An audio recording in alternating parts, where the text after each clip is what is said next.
Hello everyone, and welcome to the first of no doubt many videos today to do with the Q&A stuff that everyone seemed to have got wrong, but we'll crack on anyway. I asked you to kind of get other people to do it rather than you leaving loads of questions, so maybe people will just leave one question, but people have left loads, so I'm kind of intrigued to see how long this goes for and if I can actually keep an audience, because this will probably be quite a lot of rambling by myself, which I am always used to. Excuse me while I kind of tidy up here. You'll probably notice I'm looking down. I've got my tablet here with everyone's questions in the order that they were done, and then the person who actually done the most, I'll say who actually won. God, this has started off so well, hasn't it? So first person was the person who actually inspired this, was Mrlewaldo95, Liz Oldham. So his first question, now some of these I'll go pretty in depth with, some of them I may just skip over. So favourite wrestler of all time and why? There's two. One is Hulk Hogan. I don't think we would have wrestling if it wasn't for Hulk Hogan. Obviously not the most athletically gifted performer in the history of the world, but the charisma and just the fact that he was around in the 80s, whenever he returned, was just immense. And the second one would be Stone Cold Steve Austin. Obviously Hogan was around the 80s, Austin was the main reason. I don't know why I keep looking over here, but anyway, Austin was the reason why the WWE survived, and beat WCW, in my opinion. Again, Austin, Rock, Triple H were the big three names around the late 90s, early 2000s. Obviously 2001, 2002 pay-per-views there were just fantastic, and see, we can't get back to that. Favourite wrestling belt design? Obviously I like my World Heavyweight Championship. I also like the Winged Eagle. I really wish we would go back to that. I've always hated a spinner belt. Obviously Cena adjusted the US Championship, which wasn't that bad, but then he just went to that and was just like, it looked like something you buy from Argos, to be honest with you, and not something that particularly I wanted to replicate. I know people have, I know Lewis does, Sean Blackford, and that's fine, that's, everyone differs, I'll say that numerous times throughout this video. It'd be all boring if we all like the same kind of thing. Current favourite superstar, Dolph Ziggler. Think he's tremendous on the microphone. He can sell sand to the Arabs. That fella. Kick him in the arse. I just think he's a fantastic performer, and I really hope that tonight he cashes in the Money in the Bank and wins the World Heavyweight Championship and holds it longer than about a day or so. Favourite tag team of all time? I've always rated RKO, so I have. So I'm going to go for them. I know that people are going, oh, what about the Heart Foundation? What about, Legion of Doom? What about Natural Disasters? Money Inc.? My first live taping, I saw Rated RKO win the tag belts. That was from Flair and Piper. Piper had been diagnosed with cancer then. So he came out, was attacked by chairs, and that was kind of Flair and that kind of thing. DX are obviously a big part, but Rated RKO I just thought was brilliant. And now obviously you had Jericho, you had Showmiz and things like that, but for some reason I just seem to really take the Rated RKO. I know that's probably a random answer, but that's kind of what I want to do. I don't want to give the most predictable answer. One match you really want to see at WrestleMania 29, CM Punk vs Stone Cold Steve Austin. Simple as that. Book it now. Favourite Money in the Bank cash-in of all time? If I don't say Kane, Mr. Big Red will kill me. I'd probably say Punk's. Whenever Edge was in the ring, Batista came out, annihilated him, and then Punk cashed in. Did not expect that at all. Obviously John Cena's cash-in was brilliant because he lost. So I think that was a good one as well. But probably CM Punk's one whenever he beat Edge for the belt. Favourite faction of all time? God. NWO, obviously. For life. Well, life, if I can actually... I'm doing the Russian version, that's what that is. Obviously NWO were a big massive part of WCW, a huge Hogan mark right here. It was great whenever they came back in 2002. Obviously Rock versus Hogan, enough said. Favourite piece of memorabilia you own, which would be this, which would be a Fozzy t-shirt that is signed by Chris Jericho for 2010. This is after we'd interviewed him on Retro Shock, and we were able to go up to, we were VIPs and we were able to go up and get in for free. And then obviously on the back, I can't agree more with Statham, Lady Gaga must be destroyed. So that's probably why I like that so much.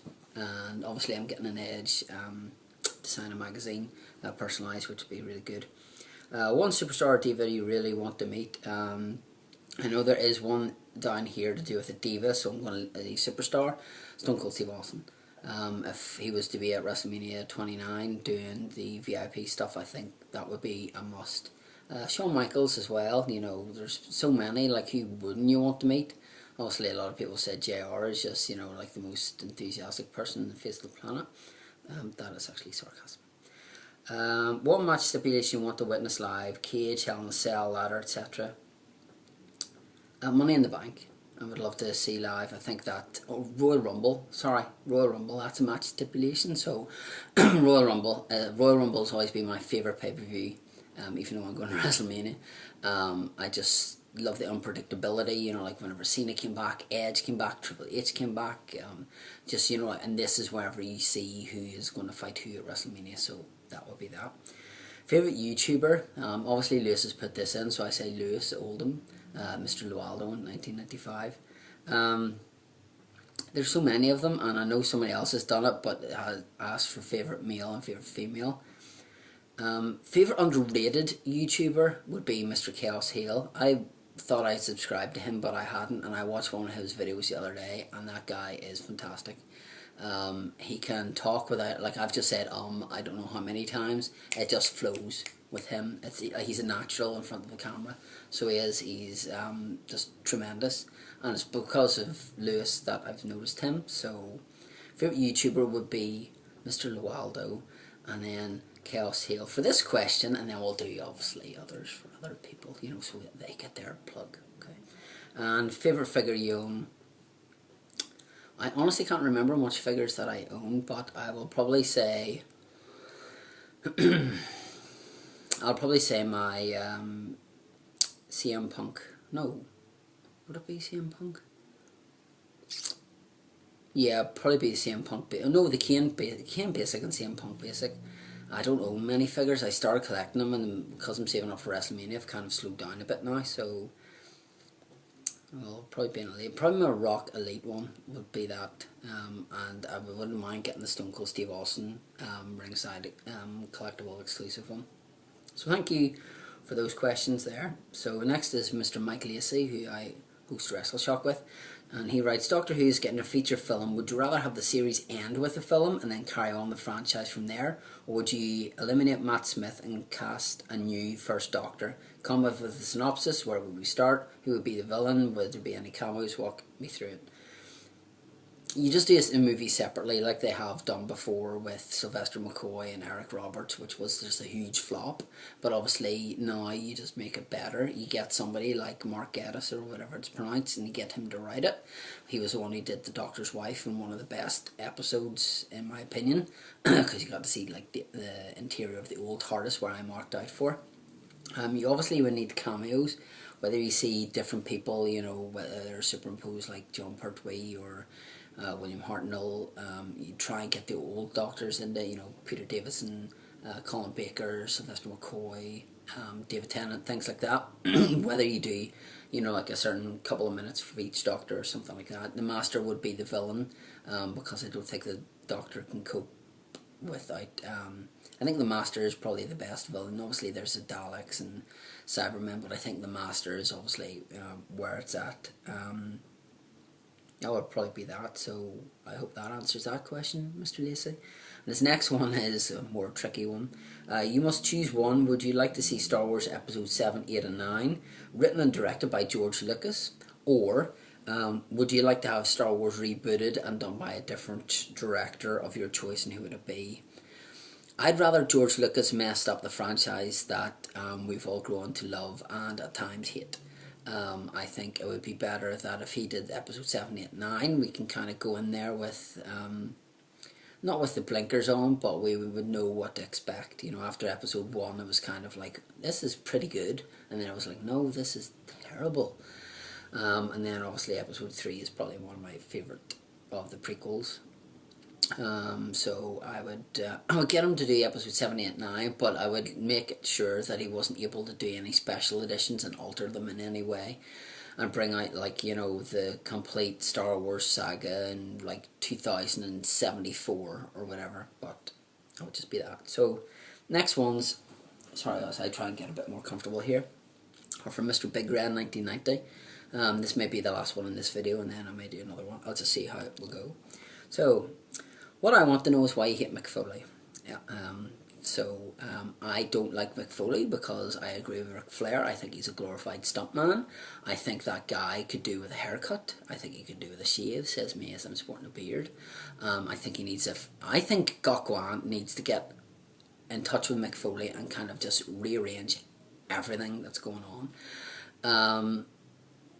Chris was saying to me last night about, or the other night, Saturday night, sorry, about Mick Foley, and said, like, he's had good matches now. And you tell me a match that he's had where it hasn't had some kind of stipulation, where he hasn't, you know, been in like a triple threat, or he hasn't been in a hardcore match, or he hasn't been in like a lumberjack match or anything like that. And Chris struggled. Now, the likes of, say, Ric Flair, I can note that in WrestleMania 8, he had a great match with Randy Savage that had no stipulation with it, you know, and I could go on, but I'm not going to. This will be a question that'll pop up all the time. I'm pretty safe to say. We all have our wrestlers that we don't like. We don't all have our performers, our rock bands, or, you know, TV shows that we loathe. Mine is Mick Foley. I've said it. Favourite Kane moment. There are two favourite Kane moments. One is the domination of Kane in the 2001 Royal Rumble. That for me is Kane. I know obviously there's, you know, like loads of other Kane moments and stuff, but for me, you know, like that mask, the attire, that for me is Kane. Obviously now he's tag team with Daniel Bryan and things like that, but for me that is Kane. That's the Kane moment. And the other one would be whenever he's teaming with The Rock and Hogan, and he says, The Rock says, "Are you ready?" And he goes like, "Am I ready? Are you ready?" He goes, "Of course I'm ready." He goes, "It doesn't matter if you're ready," and starts saying about, you know, the Hulkamaniacs, the, you know, millions and millions, and then the Canaanites, and starts going like that there and all. That was just, I think that's maybe why he's so good with Daniel Bryan, and the comedic aspect of it comes out so well, because he's not afraid of doing it. I think it'd be a different kettle of fish if we went to see The Undertaker tag team with Daniel Bryan. Thoughts on TNA? TNA now compared to when Russo was booking it. I don't watch TNA, to be honest with you. I used to, but I don't really watch it anymore.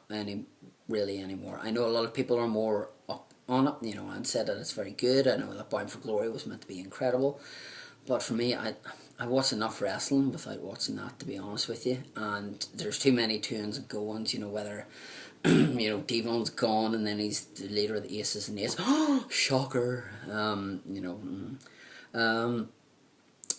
Will Taker Street ever be broken? No, it won't be. This is his legacy. Taker is not like a 14 or 16 time world heavyweight champion. He's undefeated at WrestleMania. Very much like Shawn Michaels was Mr. WrestleMania. But you look at the amount of monikers that Shawn Michaels had, you know, like near enough one for every day of the week. The Undertaker is undefeated at WrestleMania, and I think it will stay that way. I think you will need to have somebody very special, whether it's John Cena or whether it's, you know, like a new upcomer, maybe Ryback, to defeat him. I'm not sure, but I think it will stay undefeated. Whether he goes, I don't know what number he'll go to. I think it was Gerald Briscoe said he wants it to go to infinity. I don't think the Undertaker can do that, to be honest with you. Has Raw going 3 hours been a good move or a bust thus far? It's a bust. Simple as that. The amount of friggin', you know, like we see CM Punk and Paul Heyman cutting a promo in the middle of the ring, and then halfway through we're told about it, and at the end we're told about it, and then we're showing it again, and it's just the extra hour, you know, like if they were to give an extra hour and they were used the the young talent, you know, like the Richie Steamboats, like the Joe Hennings, because Michael McGillicuddy doesn't make any sense, like the Tensais of this world. And you know, like if they were to be put into the first hour, you know, and then you had that, and then you had your Raw, very much like they used to do the NXT tapings before, or the Superstars or whatever like that. If they were to utilise the young talent, and then kind of the young talent come up with the roster, you know, like say you have Richie Steamboat feuding with The Miz for the Intercontinental Championship, or Antonio Cesaro versus Cesaro versus Michael McGillicuddy, or something along those lines. You know, you've got a young talent there. The older talent are getting that, they're getting older. You know, I think the most experienced member on the roster would be like Punk or Cena. Obviously Rock comes back from time to time, but you can't really depend on him, you know, to get you through the arduous months, you know, whenever the ratings are down like they were, you know, like they keep going down. I think if you were to put SmackDown on for 3 hours, I think that would be the worst move in the history of the world, you know, because you get all the Raw recaps, you get friggin' From the Vault over here, where it's like natural disasters versus the Bushwhackers from like 1984, and I don't really want to see that, to be honest. I want to see new wrestlers, I want to see new matches, like, God, this is really off tangent, but like the Dolph Ziggler Daniel Bryan match from that Monday on Raw was incredible, and you know, you've got the talent there, so start using it. Listen, can Ryback become the big star Vince wants him to be in your view? No, because he'll always be compared to Goldberg or Brock Lesnar. I think it's very much a case of like Bobby Lashley couldn't be the star that Vince wanted him to be, because Brock Lesnar was just more of a powerhouse than Bobby Lashley. Bobby Lashley obviously had some amazing matches, like his 3-on-1 feud with Vince Umaga and Shane McMahon for the ECW title. You know, but if you look at Brock Lesnar and you look at Ryback, there's a hell of a difference. Brock Lesnar is a wrecking machine. Both of them are terrible on the microphone, so they are. You know, if Ryback had a mouthpiece, I think yes, but I don't think I think he's a flash in the pan. I'll put it that way. Explain how you would book Tensai and Bo Rotunda forming an alliance with Dusty, if you will, manage them. What do you see? It's things like this.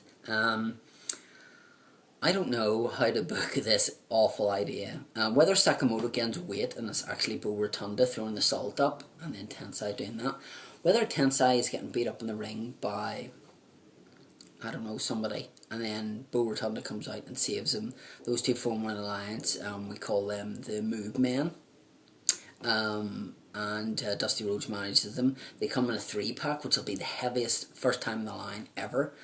And things like that. So I think it may be an idea, maybe if Tensai and Bo Rotunda were in the Royal Rumble together and those two teamed up and Tensai won the Royal Rumble and went to WrestleMania, not this year's, but WrestleMania 30. There you go.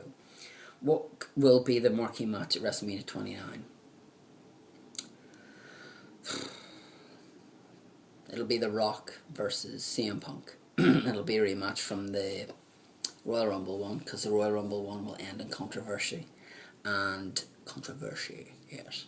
The Rock will still be the champion because somebody will have interfered and cost Punk his match, and then Punk will enter the Rumble, win the Rumble, and challenge The Rock to a match at WrestleMania, because he says, like, you beat John Cena. John Cena's a nobody. Will you beat me at WrestleMania? I don't think so.